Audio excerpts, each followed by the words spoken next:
የመምህራን ደሞዝ ጥቅማጥቅምና ማፍያ ጉዳይ ነው። በብዙ ሀገሮች ላይ የትምህርት ውድቀት ችግር ያጋጠማቸው ሀገሮች ላይ አንደኛው የተሰራበት ጉዳይ የመምህራንን ደሞዝና ጥቅማጥቅም በማሻሻል ነው።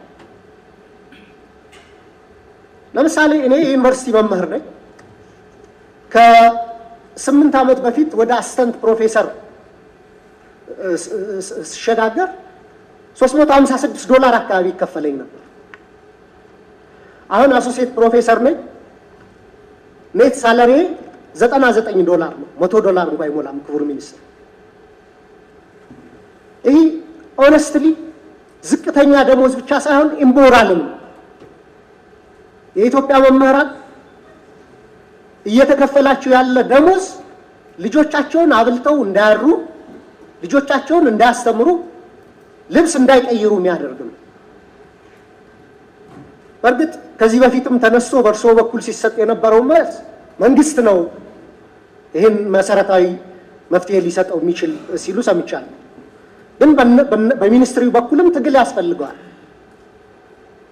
ዲሞራላይዝድ የሆነ መምህር ይዘን ሞቲቬትድ ሆኖ አስተምሮ ነገ በዓለም ደረጃ የሚወዳደሩ ልጆች ይፈጥርልናል ብለን መጠበቅ ያለብን አይመስለኝም።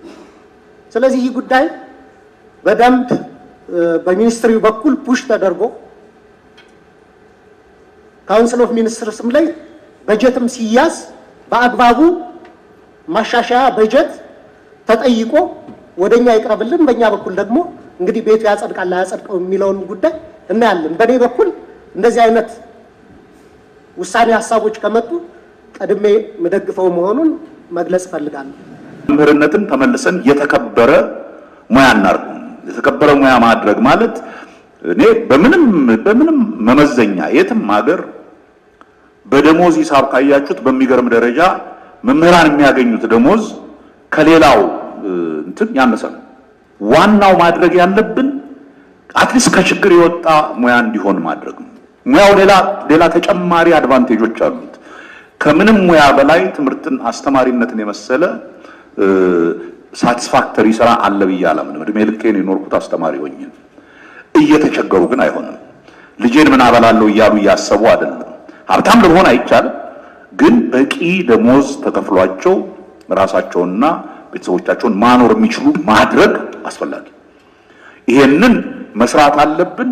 ይሄንን በሚመለከት ቁጭ ብለን ቅድም ያልኩትን አይነት የፊስካል እንትኑን ጠብቀን መንግስት ደሞዝ ጨምሮ ሪሊ ያደርገዋል ወይ ብለን ስናስብ የረጅም ጊዜ ህልም ሲሆንብን ነው። እስኪ ምናልባት ቢያንስ እንደው መኖሪያ ቤት